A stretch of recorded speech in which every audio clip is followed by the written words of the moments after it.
આજે તારીખ થઈ છે 7/1/2026 અને બુધવાર. આજે ભાડલી કોઠાથી ચતરાલા સબ સ્ટેશન સુધીનો જે 2 કિલોમીટરનો રસ્તો હતો એ સુંદર રીતે આજે બની ગયું છે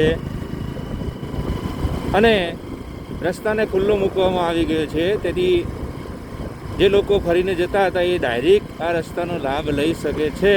સરસ મજાનો તમે જોઈ શકો છો નજારો.